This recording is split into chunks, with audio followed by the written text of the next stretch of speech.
Olá a todos e todas. Eu me chamo Joelson Moura, sou doutor em etnobiologia e conservação da natureza e eu vou conversar um pouco com vocês sobre ações antrópicas, né, de mudanças globais e seus efeitos sobre a sociobiodiversidade. Tá? Mas antes de iniciar, né, essa conversa, eu gostaria de agradecer ao convite do professor Ulisses Paulino Albuquerque. Para mim é uma honra poder contribuir com mais uma edição da Escola Internacional de Etnobiologia. Eu espero que vocês estejam aproveitando o evento, que seja um evento bem proveitoso para vocês, certo? Então, é mais uma conversa, essa palestra que eu me propus. E a ideia, né, até com base na minha formação, no doutorado e no mestrado em etnobiologia e conservação do meio ambiente, é tentar falar um pouco com vocês e gerar reflexões acerca do papel humano na Terra.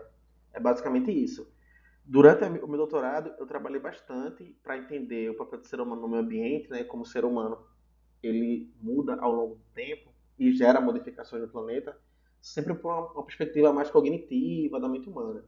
Essa palestra em si eu vou focar um pouco mais no comportamento expresso em si, não o que está por trás do comportamento. Isso pode surgir na minha fala.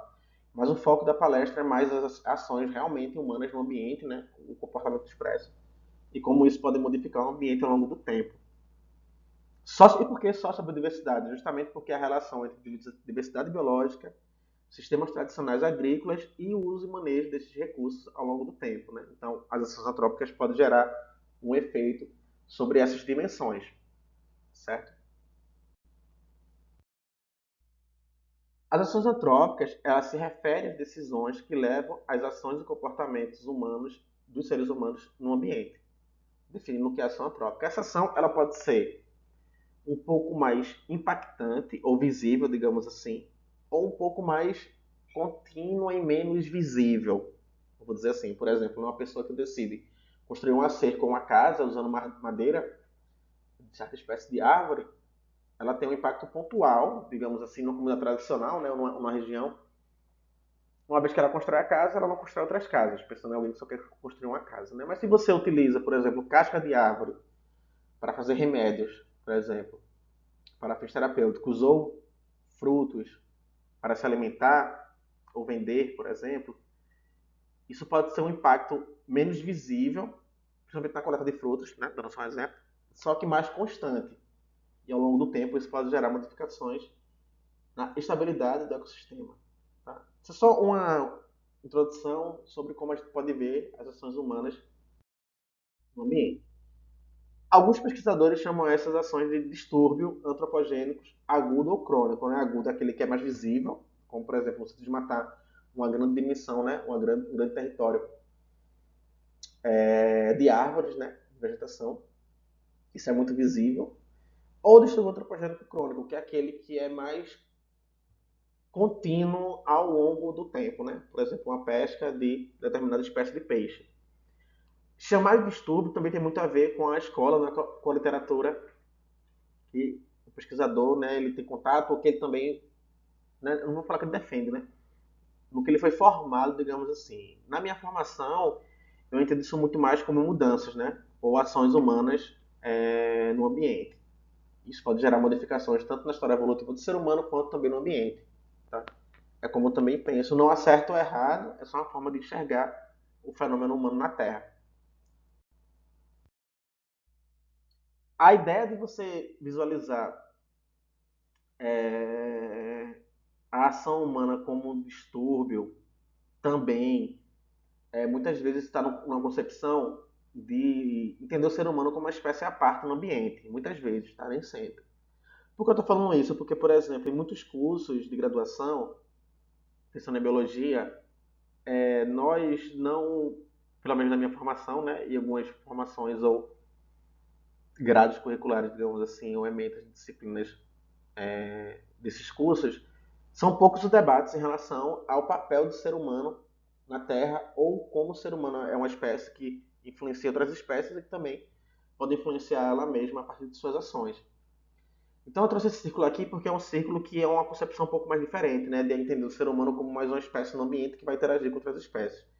Porque uma imagem que por muito tempo, né, fomentou alguns pensamentos em relação é uma pirâmide, né? O ser humano no topo, como dominando as outras espécies. Tá? Isso está muito relacionado ao excepcionalismo humano, que somos uma espécie distinta, supremacia humana, antropocentrismo, né? Aquela visão que o ser humano é o centro de tudo.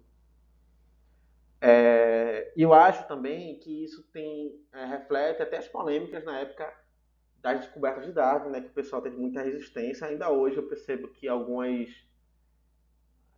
digamos assim, centros não, né? Digamos assim, alguns pesquisadores têm certa resistência em entender o ser humano como mais uma espécie. Porque, por exemplo, basicamente, as afirmações de Darwin, né, quando ele lança a ideia de evolução por seleção natural, é que os seres humanos são as mais polêmicas, né? Os seres humanos são animais aparentados, eles são animais aparentados, os seres humanos. Não existe um animal mais evoluído ou menos evoluído. Os animais que estão na Terra hoje são os melhores do seu ramo. Os melhores não, né? Os mais evoluídos do seu ramo. E evolução não é o pior para o melhor. Evolução é mudança. Então, essas afirmações, elas geraram certa polêmica, né? De entender o ser humano como mais um animal na Terra. Só que é legal ter essa concepção que a gente começa a entender um pouco de maneira mais flexível e uma visão mais ampla do papel do ser humano na Terra. A partir do momento que você entende, lógico, né? Nós temos uma cognição muito desenvolvida, construímos uma cultura que permite que nós utilizamos o recurso natural ou manipulemos certos aspectos do ambiente a nosso favor, que pode gerar impactos muito grandes na Terra e também um benefício muito grande para a nossa própria espécie. Por exemplo, a elaboração de uma vacina para tratar uma doença que no passado mataria as pessoas. Então, assim, nós temos uma capacidade, né, de lidar com os desafios do mundo natural muito, eu vou falar, eficaz. Né? Então, de fato, nós temos essa capacidade. Só que isso não exclui o fato de que nós somos uma espécie que, ao fazer essas modificações ou ao fazer essas ações culturais, né, fruto da nossa cultura, nós também podemos estar afetando a nossa própria história evolutiva, a história evolutiva de outros animais. Assim como esse evento, pensando em evolução, né, de modificar o ambiente, influenciar a história de vida própria de outros animais, também é feito por outros animais ao longo do tempo. É uma ideia que a gente vai ver um pouco mais adiante, né, da teoria da construção de nicho, mas é legal para entender o ser humano como mais uma espécie na Terra. Isso é importante, na minha opinião, né, na formação, por exemplo, essa concepção dos cursos de biologia, né, tentar entender o ser humano também por essa ótica. Dito isto, como é que essas ações humanas, né, somos uma espécie que estamos interagindo com outras espécies, modificando o ambiente, como é que nossas ações no ambiente transformam o planeta ao longo do tempo? Essa pergunta é o cerne da nossa conversa de hoje à tarde. É uma conversa que eu considero breve, só que é uma pergunta que ela dá para guiar muitos debates e gerar várias reflexões. Por quê? Quando surgimos no Pleistoceno, por exemplo, tardio, há mais ou menos 11 mil anos atrás, o Pleistoceno é uma época geológica, tá? Que ele surge há mais ou menos 2 milhões, 500 mil, 2 milhões de anos atrás, 2 milhões, 500 mil anos atrás. Os hominídeos surgem nessa época, tá? Só que o ser humano, a espécie do Homo sapiens em si, surge mais ou menos no fim dessa época, né? Uma época de muitas glaciações, muitas mudanças climáticas. E no final dessa época é quando surgem os primeiros seres humanos, né? Os Homo sapiens, há mais ou menos 315 mil anos atrás. Então, já no final do Pleistoceno, os seres humanos eles já migraram por vários locais do globo terrestre, regiões temperadas, regiões frias, mais quentes, mais úmidas. E essa migração, ela vinha, né, carregada também, ou ela trazia consigo práticas humanas de modificação da paisagem, tá? Mudança do solo, modificações de espécies e utilização de recursos, extinção de algumas megafaunas e por aí vai. Então, o papel do ser humano ao longo do tempo, já há muito tempo atrás, já foi um papel de modificação do ambiente. Tá? Uma espécie, né, que está mexendo no ambiente e está modificando esse ambiente. E ao modificar esse ambiente, consequentemente, ele também está modificando a história de vida de outros animais. E também a própria história evolutiva, né, dos próprios seres humanos. Dito isso, uma coisa legal para a gente refletir é que no Pleistoceno, né, de 11 2 milhões de anos atrás, mais ou menos, há 11 mil anos, éramos apenas 5 indivíduos por 100 quilômetros quadrados. No Holoceno, nós éramos um indivíduo por quilômetro quadrado, ou seja, muito mais pessoas. E são 11 mil, né, até 1700, até o ano de 1760, que é quando surge a Revolução Industrial. E alguns pesquisadores falam que é o fim do Holoceno e surge uma nova época que seria o Antropoceno. A época dos humanos, digamos assim, né? Que é mais ou menos na Revolução Industrial até os dias atuais. E aí nós já éramos 51 indivíduos por quilômetro quadrados e chegamos ao nosso primeiro bilhão. Então perceba, né? Do Pleistoceno, do final do Pleistoceno, tá? Isso é importante. Até o Antropoceno, do final do Pleistoceno, principalmente durante o Holoceno, antes do Antropoceno, éramos poucas pessoas na Terra. Chega o Antropoceno, já éramos muito mais pessoas, de tal forma que nós chegamos ao primeiro bilhão, né? Pensando numa linha exponencial, num gráfico, né, de uma linha exponencial, o gráfico seria mais ou menos assim. Então isso pode ter gerado um impacto muito grande do papel do ser humano na Terra e também no próprio ser humano, já que é uma mudança muito brusca de uma época que a gente éramos poucos, né? Ou seja, havia pouca complexidade cultural, nós tínhamos menos fluxo de informação, menos compartilhamento de informação, menos mudança de informação, ou pelo menos a mudança era mais lenta. Hoje em dia é tudo muito rápido. Isso gerou consequências também na nossa espécie. Por exemplo, a nossa própria densidade demográfica influenciou a nossa cognição. Alguns pesquisadores falam que isso aumentou, por exemplo, picos de ansiedade, é muita informação ao mesmo tempo. A gente tem uma capacidade limitada no cérebro de filtrar tanta informação. A gente às vezes buga, às vezes fica ansioso, então aumentou bastante a ansiedade, aumentou bastante o estresse, insônia. Então percebam, né? A própria quantidade de ser humano na Terra já mexeu com a cognição humana e que já mexeu com aspectos culturais também. A quantidade de pessoas procurando terapia, por exemplo, e psicólogos tomando remédios, né, que vai ajudar no seu sono é muito maior do que antigamente. Então, tudo isso são mudanças causadas pelo ser humano que está atingindo o próprio ser humano, né? E um ponto importante da gente pensar, e não pensando apenas no ser humano, mas sim no planeta no geral, é que ano passado nós chegamos ao nosso primeiro não, desculpa, tá? Nós chegamos a 8 bilhões de pessoas na Terra, salvo engano, dia 15 de novembro. 8 bilhões.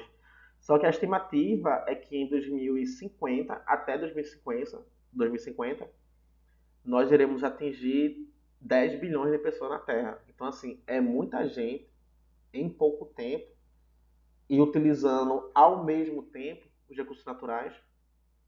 Lógico, eu não sei que intensidades distintas, né? Pensando em economia, em países mais ricos e mais pobres, tá? Mas, assim, é muita gente na Terra, né? Pensando nos recursos que tem um tempo para se renovar.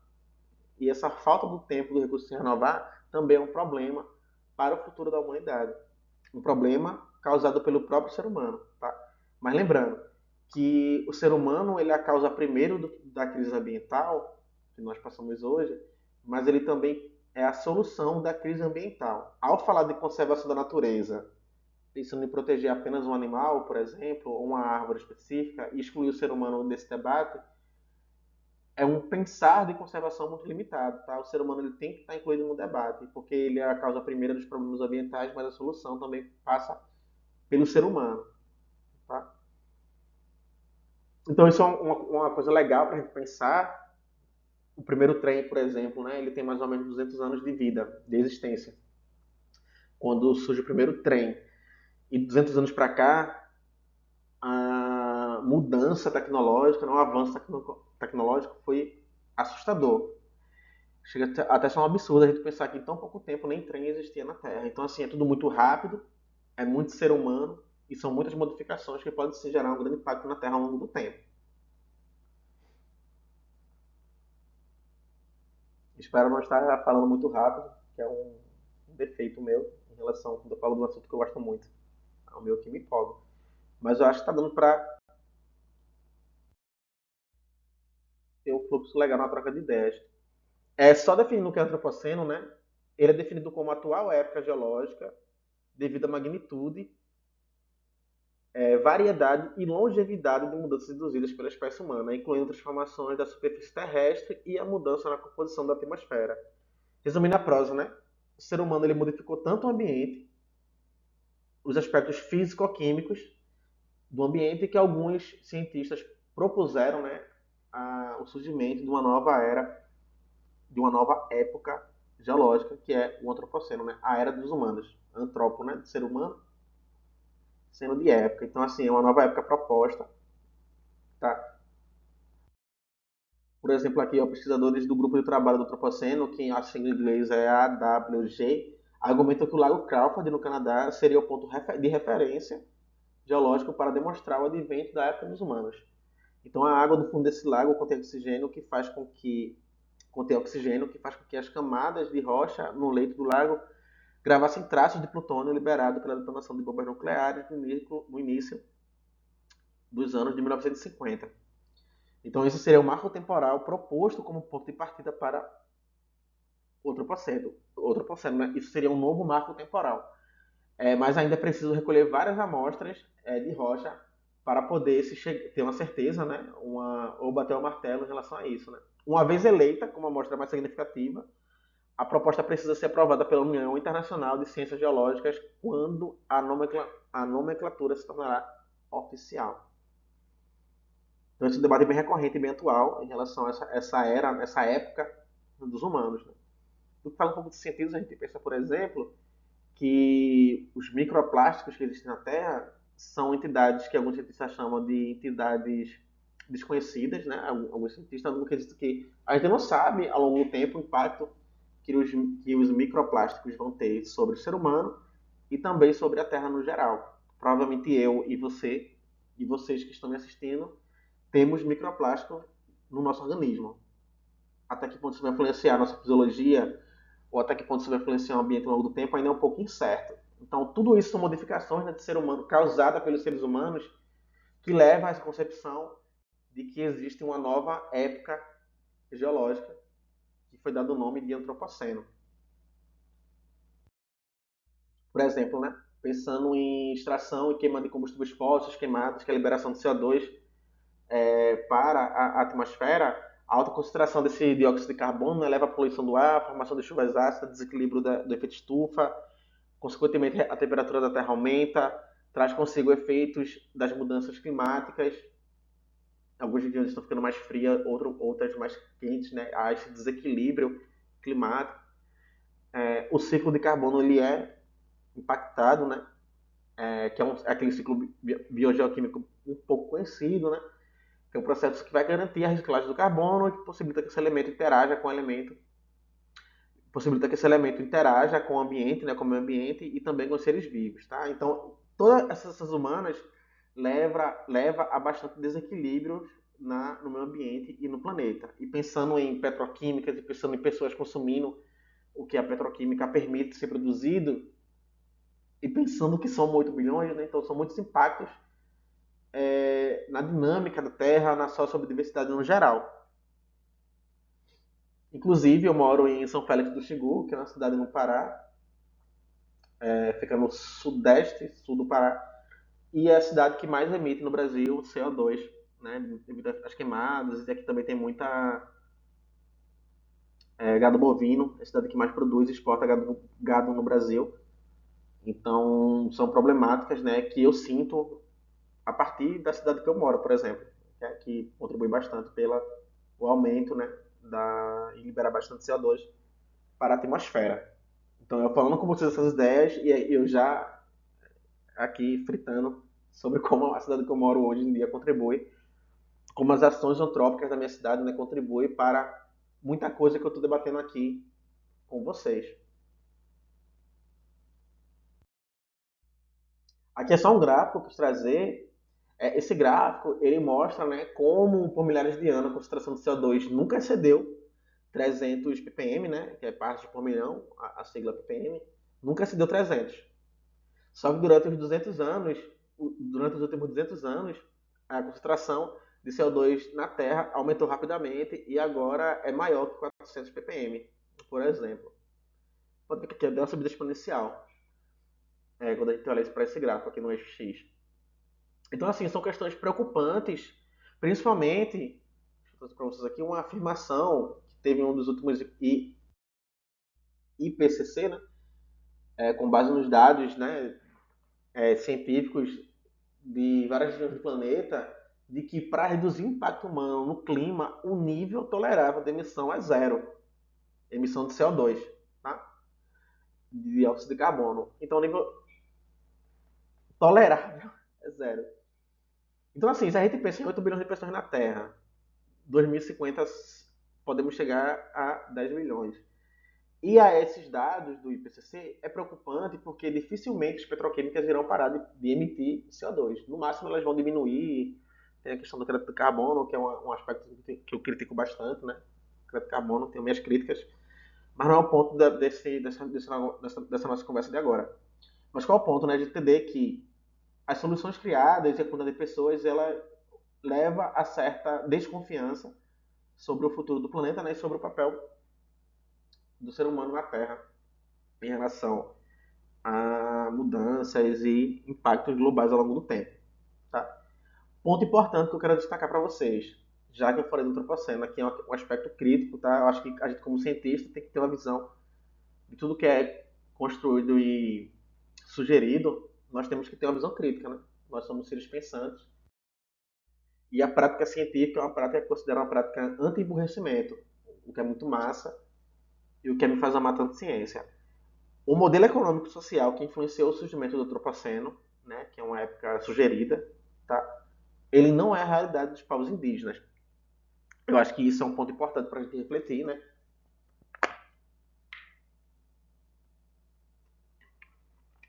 Como assim? Para o avanço do conhecimento científico sobre o futuro da humanidade, é extremamente importante investigar as ações humanas que levaram ao advento do Antropoceno. Isso é lindo e maravilhoso.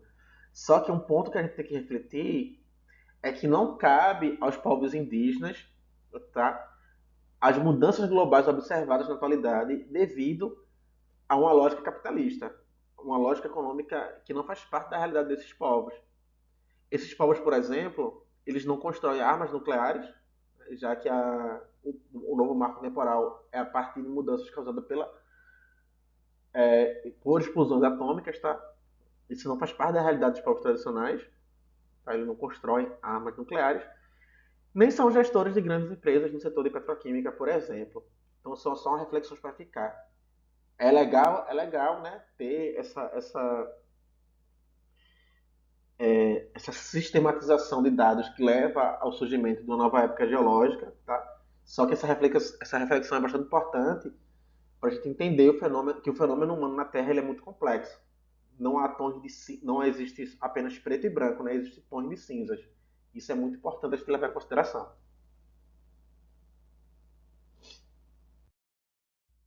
Dito isso, né, eu queria trazer só alguns exemplos de ações antrópicas que existem dados científicos que mostram que ela ocorre, por exemplo, né, ações antrópicas e a sua influência na história evolutiva de outros animais. Por exemplo, pressão de colheita e caça levou a mudanças morfológicas de alguns animais, por exemplo, diminuição dos chifres de alguns animais ao longo do tempo. A pesca levou a diminuição do, do tamanho do corpo, né, de peixes ao longo do tempo. Tem um exemplo muito clássico na literatura em relação ao bacalhau. Modificação na paisagem levou a diminuição, por exemplo, no tamanho de asas de algumas aves. Esse exemplo é bem legal. Esse estudo ele mostrou que lá nos Estados Unidos construíram uma rodovia que cortou, né, uma floresta. E aí as aves da região começou a cruzar a rodovia. Só que aves de asas longas, elas batiam nos carros e morriam. Elas batiam, caíam e eram atropeladas, etc. Então, ao longo do tempo, essa mesma espécie de ave, devido à variação, né, genética que todos nós possuímos, variabilidade genética, né, algumas aves com umas asas menores começaram a ser selecionadas porque elas eram mais ágeis e conseguiam se desviar dos carros. Então, ao longo do tempo, o tamanho dessas aves diminuiu. Então isso é bem legal, né? Que é um exemplo que mostra que um curto período de tempo que a ação humana no ambiente ele pode causar mudança na história evolutiva de outros animais. Por exemplo, o fogo em algumas regiões da Austrália levou à diminuição dos membros de algumas espécies de répteis. Migração levou à extinção em alguns animais também, ao longo do tempo, alguns répteis, e também influenciou a história de alguns anfíbios também, por exemplo. Essa cobra, né, devido à migração, espécies de serpentes foram levadas para outras regiões. Só que essa serpente, ela abocanhava alguns anfíbios, abrindo a sua arcada na sua boca a um certo diâmetro, digamos assim, um certo comprimento. Só que aí ela começava a abocanhar anfíbios que eram venenosos nessa nova região.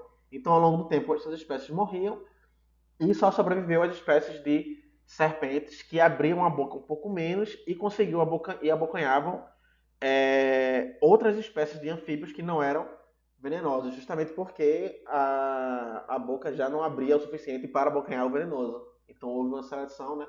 Houve uma mudança na história de vida desses animais, na história evolutiva desses animais. Tudo devido à ação antrópica. Sementes foram melhoradas ao longo do tempo, sementes menores começaram a ficar maiores por seleção, tá? E processos de domesticação. A modificação genética também levou a mudanças, né? Por exemplo, peixes que com um ano conseguiam uma massa corpórea, em um ano já era mais do que o dobro, devido à modificação genética. Então, tudo isso são ações humanas no ambiente que levam a mudanças na história evolutiva de outros organismos. Esse artigo aqui, né, vocês conseguem vários exemplos nesse artigo. É um artigo bem legal, que traz esse e outros exemplos sobre a ação humana na Terra. Eu vou acelerar porque eu estou vendo aqui que o tempo ele está já corrido, mas deu para trocar, eu acho, com a ideia central do que dizer. Por exemplo, isso aqui é um exemplo do milho. Ó. Como a ação humana, né, levou a modificação genética do milho ao longo do tempo. De tal forma que o milho moderno hoje em dia ele é muito diferente, como a gente pode ver na figura 1, né, do milho mais antigo, devido ao processo de seleção de fenótipos pelos seres humanos. Tá? Então, a ação humana modificando a genética, né, e a história evolutiva de outras espécies. Aqui é só um exemplo, ó, o teocinto, que é o milho original, que é o Zea, que hoje em dia é o Zea+, né, como a gente chama o nome científico do milho, veja uma diferença que o teocinto, ó, ele tinha o tamanho praticamente de uma moeda. Aí veja do lado direito, né, o tamanho do milho moderno, em comparação ao teocinto. Foi tantas modificações devido a ações humanas que já não tem como nem ligar o milho atual, né, ao milho primeiro, né, primordial, ancestral, né, o Zea, ao Zea+, que é o milho moderno. Aqui é só uma imagem real, né, do Zea e do Zea+, para você ver a diferença. Então, o processo de modificação e seleção de fenótipo levou à mudança nesse vegetal ao longo do tempo. Aqui é só uma pintura para vocês verem, ó, a melancia como era no século XVII, pensando na melancia que a gente consome hoje em dia. Veja como os seres humanos eles modificaram, né, vários vegetais ao longo do tempo. Aqui é uma imagem representando um pouco isso, né? A melancia selvagem do lado direito e a melancia que nós consumimos, né, na nossa residência do lado esquerdo. Então, teve grande modificação do ser humano. Aqui é só um exemplo. Eu vou correr um pouquinho, tá, gente? Mas tá tranquilo. Só para mostrar esse exemplo, ó, pepino selvagem do lado esquerdo, pepino doméstico. Veja como os seres humanos eles modificam, né? Os organismos, a banana selvagem do lado direito, do lado esquerdo a gente costuma comer na nossa residência. A variedade de tomates gigantescas comparado com que existe na natureza, né? O ser humano ele sempre selecionando e modificando. Tá? O tamanho do tomate também bastante diferente, né? Pensando no tomate mais selvagem. Tudo isso, né, devido a ações humanas, tá? Aqui é berinjela, né? Veja a variedade de berinjela que tem, aquela roxinha que a gente costuma comer, né? Mas na natureza é possível encontrar outras variedades de berinjela. E tudo isso, eu não vou dar alguns exemplos empíricos, mas tudo isso é possível entender por meio da ideia da teoria da construção de nicho, tá? Que é o processo no qual os seres humanos, os seres vivos, né, incluindo os seres humanos, modificam seus nichos e os outros organismos através dessas atividades e decisões. E essas mudanças no ambiente são herdadas e podem afetar a estrutura de sistemas sociológicos e pressões seletivas de maneira muito rápida, né? E com isso os organismos evoluem com seus ambientes. Um exemplo, né, aquele exemplo das aves. Né? A ação humana modificou o ambiente, que levou à seleção de aves com asas menores, conseguiu desviar dos carros, e essas aves, hoje em dia, nessa região, tem asas menores do que outras aves no passado.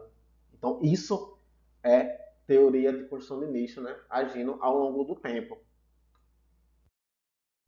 Tem um exemplo clássico do castor, que quando ele constrói uma barreira, ele modifica, né, o ambiente, que ele permite que a sua espécie sobreviva no ambiente, mas também ele permite que outras espécies sobrevivam nesse ambiente modificado, tá? Devido à sua atividade, né, de engenharia do ecossistema.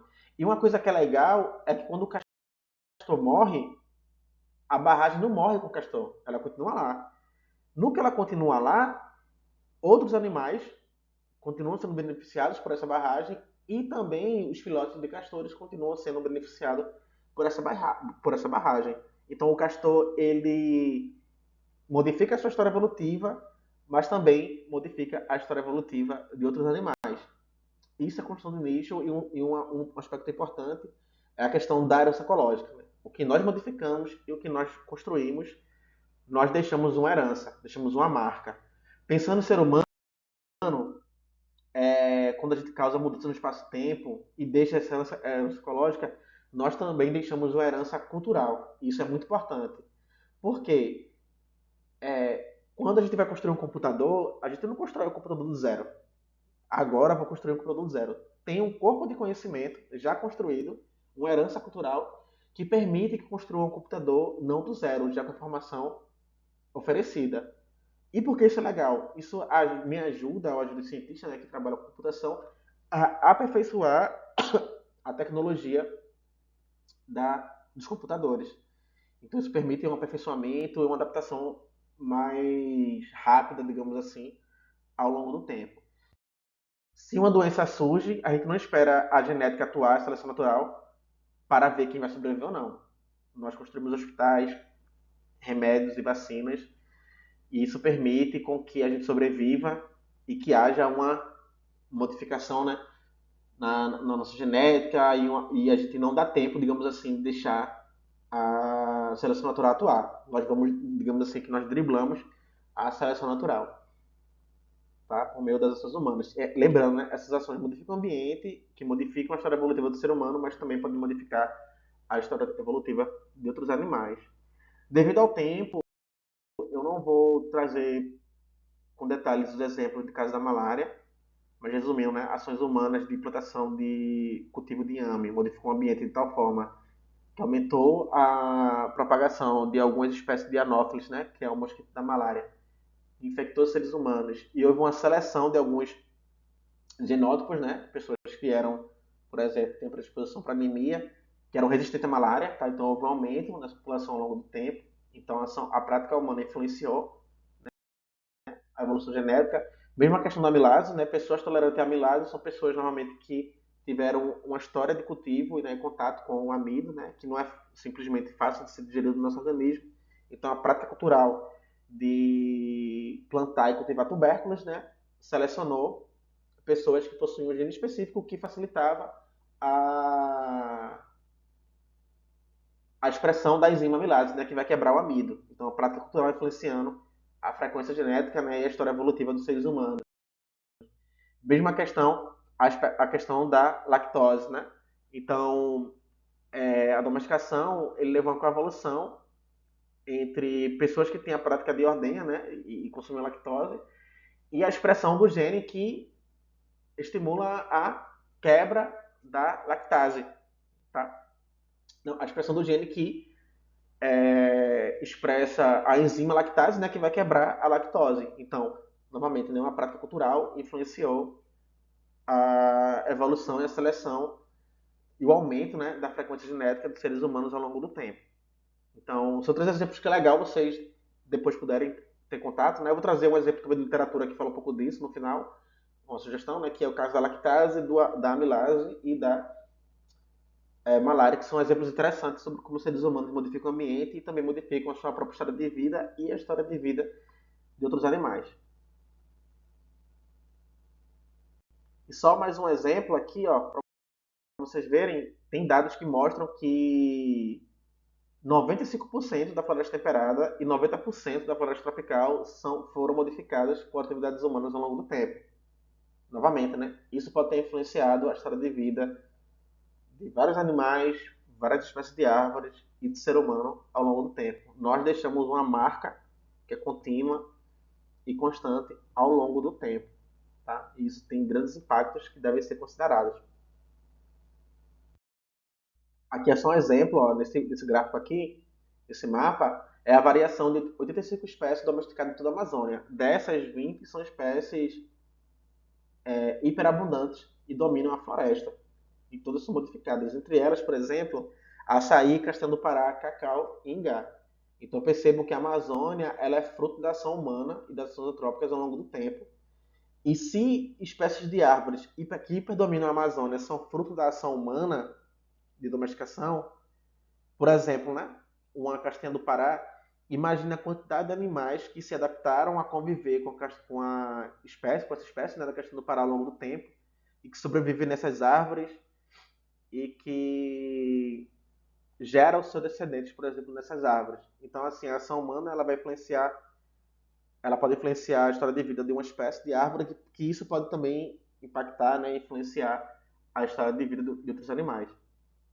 Então, o papel humano na Terra ele é muito holístico e isso deve ser levado em consideração sempre que houver o debate, e principalmente também de conservação, né, que não é só retirar os povos tradicionais, por exemplo, de uma unidade de conservação, porque além de ter um impacto socioeconômico muito grande, esses povos também podem gerar um impacto na dinâmica e na vida de outros animais que se adaptaram a co-viver e co-evoluir com a presença humana no ambiente.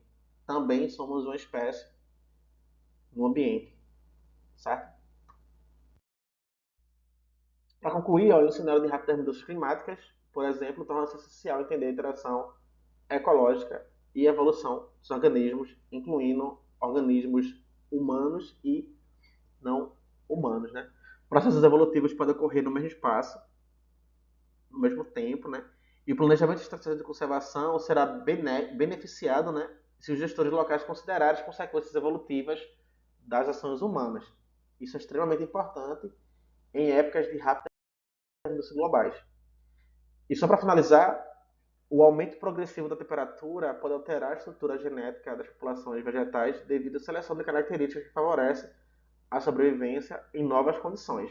Se os organismos se adaptam a novas condições e o ser humano cria novas condições, isso vai gerar, ao longo do tempo, isso pode gerar novas características e novas dinâmicas nos ecossistemas. Isso aqui é um livro que pode introduzir um pouco para quem tiver interesse, né, nesse debate sobre o antropoceno, é um livro bem legal. E aí ele é disponível no e-book, tá? De graça na internet. Eu acho que ele vai ajudar bastante para quem quiser se inteirar mais sobre o tema. E obrigado, gente. Quem tiver interesse, né, em trocar mais ideias, é só entrar em contato comigo. Eu agradeço novamente ao professor Ulisses e até a próxima. Abraço a todos e todas.